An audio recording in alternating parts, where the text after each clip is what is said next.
Hey, so good morning, Andrew. Good morning, Just to Sascha. give everyone watching, the seven people that are going to see this, Andrew and I met on the TGU thing at Toman. Uh, you can just go and search for whatever that is, and you'll find it pretty quickly.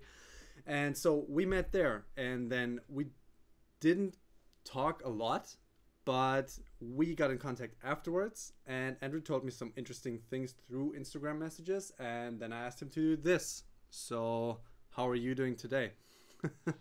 I'm good. It's kind of the first real day after TGU 18 because uh, it was so much fun but so exhausting, and now I'm back in the studio, and I'm like, what do I do? Who am I? What's this thing that I used to do before I went to Germany? Everyone's alone now Yeah, in their we did cave. a live stream last night with a few of us, I saw that and on Cat Picks on Vladimir's channel, right? yeah, Capic Studios. Just get Okay. the plug in there. Yeah, it was. We stayed on for much longer than we should have because we kind of miss each other. That's It so. was It's such a an intense experience. But as you say, you and I didn't really meet. We didn't get a chance to talk properly. But I just remember walking past you and sort of go, "Hey, Sasha," yeah. and Happened a that was couple kind of of it. times. But yeah, so I apologize for that. But No, everybody was that's so all right. busy, and It was a very, very, very connective atmosphere, and yeah, yeah, that was good. So, what made me actually ask you to um, come on a Skype call with me and record it was the fact that we kind of have a similar past, but it's completely different. So, I used to be touring musician, and you used to be touring musician, but I guess I do not do really research for these. So you're living in Austria, but yeah, you're from the UK, that's right. and you lived in your car playing street music. Is that right? That's right. Awesome. Why? When did you start doing that? And Um, was that sustainable or just go ahead? well, it was in 2009, which is almost 10 years ago, which is Wow. unbelievable. Because it's, it feels like maybe 2 or 3 years ago. But yeah, 2009 was when the financial crisis hit the UK and everybody panicked. And I was working in live entertainment then, running the entertainment side of a live entertainment bar where we booked bands, singers, events. It was very Yeah. much a fun place to work that became less fun when the financial crisis hit. And uh, I lost my job. I was made redundant because of, people stopped coming to the club because they stopped spending money. They started just buying drinks from supermarkets and watching YouTube videos, probably. Yeah. Um, but I and a friend of mine, he was running security. We got, I don't want to say fired because we weren't, but it's simple. We lost our jobs, and we said, well, what can we do? I'd invested 8 years into this company, and I knew nothing else. And I thought, well, I don't even know how we came up with the idea, but it was like, well, let's just use this as a positive thing and let's go to Europe. I said, okay. And as soon as one of us said it, it was very clear what we were going to do. And the project was the project. The two guys in a car was called Life on Shuffle, meaning that we sort of lived every day as it was. Okay. And if someone offered us an opportunity, we took it. Um, and the aim was never to play street music. It was to sort of get jobs doing anything, and we had jobs lined up like building boats and actually working in a nightclub. And I ended up just, I think after the third day, the car that we were living in, which was a Ford Escort Estate, my car, um, it got broken into, and the rucksacks that we'd spent months preparing with every pocket like spare socks and waterproof trousers, they were stolen, both rucksacks, and my friend's clothes were stolen, but they left my clothes, which I'm still offended by this to this day. They must have looked at my shirts and thought, nah. Um, so the only chance we had nothing lined up, and they left the guitar. So it was like, okay, and very nervously because I hadn't done it before. Started playing music on the street, and within I think days we were earning like 60 euros per hour, Wow. sometimes 100 euros per hour. What city did you start in? This was Lyon in France. The first time, and it must be exhausting to just start. I imagine. Okay, Man, I'm going to do this now for a living. yeah, that was never the aim. You know, it was like, well, I have to now because I have this skill. Yeah. I have the tool I need. We need to eat. I'm going to have to combat this fear. And we were very much about facing fears because doing stuff we'd never done before. Because I used to be a very, very nervous person, couldn't walk across a room, very much looking at the floor. And it's a very sad way to live a life. So I wanted to change that. And I realized you need to do that just by facing those fears. And it's the reason I started playing guitar is because I was so nervous. I thought I'll start or join a band or something so that I'm on stage. So I have no choice but to be in the public view. And yeah, and then I'm stood next to the train station, I think was the first place, or on a street corner somewhere. And it's very weird, or it was very weird, to go from not singing and playing to suddenly singing and playing. Because I was very used to like an introduction piece of music and please welcome on stage and Yeah. you know an introduction, and suddenly you're just a guy with a guitar on a street corner, people walking around doing their day-to-day business, and you're invading that. You know, you're stopping that. And then the case was there, and people started putting money in, and it was after one day I was exhilarated. It was like, I really think that when you fear something so much, that when you face that fear, whatever it is, and you win, that's a big win. It's such an amazing feeling. It is. And I've tried to live life like that ever since. Yeah, it was amazing fun, and we we started getting. I say we because my friend Darren, he was my security. Okay. Because we used to have people try and take the money, people try and hit me with a vodka bottle. That happened one time because the drunk guys that hang around in France, they're not all drunks, but many are. Yeah. They were trying to take the money out of the case. So Darren he was the guy we had business cards printed. It really started to grow, and we got a booking for a wedding where two people said, would you play a wedding? Wow. Out of like they just approached you, hey, would you play? Yeah, we were in the street again in Lyon in France, and it was in Bordeaux. So they said, we'll drive you there. You play the wedding, we drive you back. That's very far. Yeah. So of course we said yes, and we ended up getting tickets to the Blur concert for that as a method of payment. And that was great.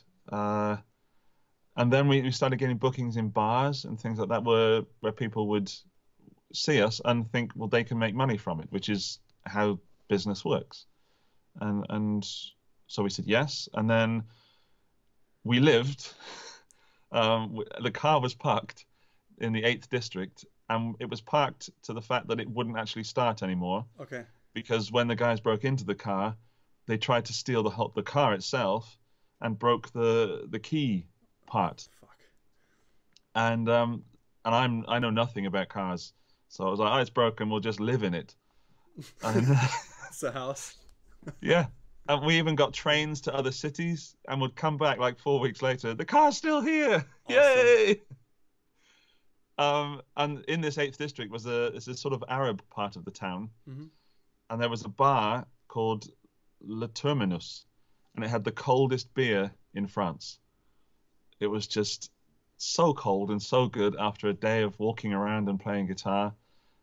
And then one night I had my Back to the Future moment, where they had a band booked and their guitar player didn't turn up. And they said, does anyone know how to play guitar? And I was like, I know. I do. And the next thing I know, I'm playing the hits of the day and also some, I don't know what it was, but with an Arabian drummer.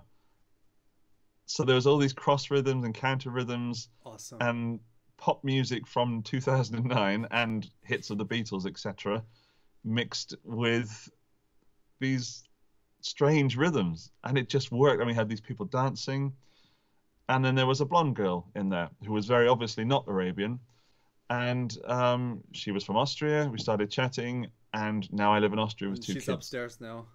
She's upstairs working on her thing, Awesome.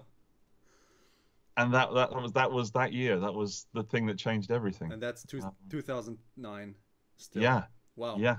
What what time frame was this now?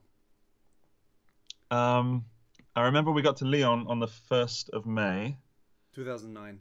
2009, Okay. and she was there studying on an exchange program, and this would have been sort of, I think, 8 weeks later, maybe a bit more. Time was very weird back then because we Yeah. had no responsibilities And apart from those we need to go and play guitar. those 2 months seemed like a year probably. Yeah. Yeah. I mean, you'll know from TGU that time gets skewed Yeah. when you're doing something that you love. I mean, I've been to Australia with no agenda for 2 months, and it felt like 2 years because Yeah. if you have no responsibilities, you are living completely different, and your biological time adjusts to that. So a day is basically a week. Yeah. That's insane. And you met the girl, and then you're like, "Hey, I'm living in a car. Uh, hey, what are you doing tonight?" Or how does that? Well, How did you we get had to a a house? we had a mutual friend. His name is Martin. He's from the Czech Republic, and he was such a great guy and one of the nicest people I've ever met. Awesome. And he was a student there also, but he had a student house, but his housemates had left. So he just invited Darren and I to go and live with him. So we stayed with him in the luxury of a sofa for about 3 days. And during that time, all the international students would sort of get together. Hmm.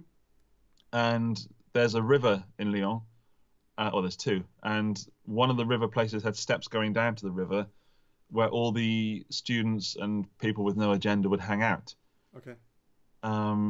until the security would come and tell us to move on. But people would just hang out there, drink beer, and party. Very civilized, a little bit noisy, of course, but just hang out. And I started playing guitar there in the night. So we'd have this river with, I want to say, hundreds of people. Is it similar to? Are you living in Vienna? No, no, I'm living in Upper Austria, Okay, but do you know? near Linz. Have you been to Vienna? Yeah, So there's this super awesome hangout area at the river. Is it yeah, similar to that? yes. Okay, so I know what Yeah, you're so the talking river is about. the focal point because you say, well, let's meet at the river. Yeah. But it's just concrete steps going down that people would sit on. Okay. And so I would have hundreds of people singing Wonderwall and the Beatles. That's very British.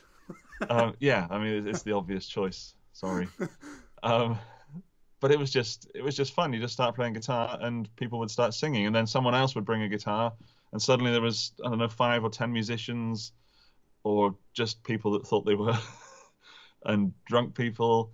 And there's a photo I have of me and my girlfriend where we don't know each other and we'd never met. But Okay. my friend took a photo of us and we're stood next to each other singing like ah. And this is one of my favorite photos because we don't know each other, but we're in this photo stood like this far from each other. Awesome. Um, but yeah, so then my girlfriend and I properly met, and we had one night. We had one night together of hanging out and having fun, and then she had to go back to Austria. So one night, and then from that one night, we kept in touch via, I think, MSN Messenger, which Wow. was, yeah. Was that 2009? I know that we talked on Messenger, so I think it was old by then, but it was definitely what we used to converse.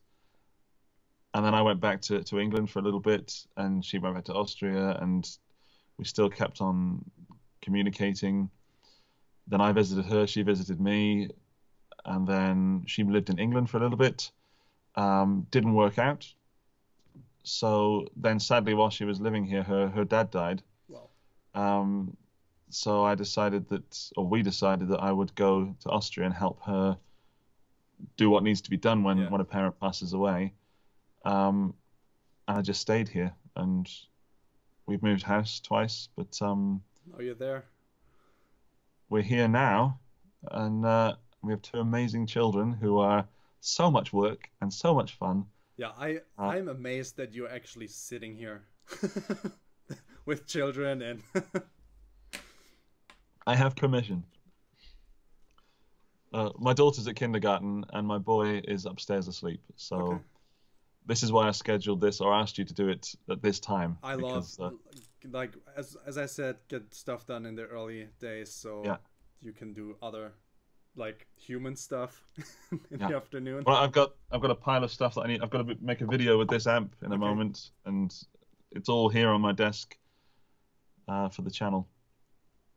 Awesome. Uh, that's what I wanted to know. So thank Yeah, it's thanks a lot. We should do we should have a coffee conversation at some point again and just upload it. So yeah, love to, love to. so thank you very much. And Actually, you are.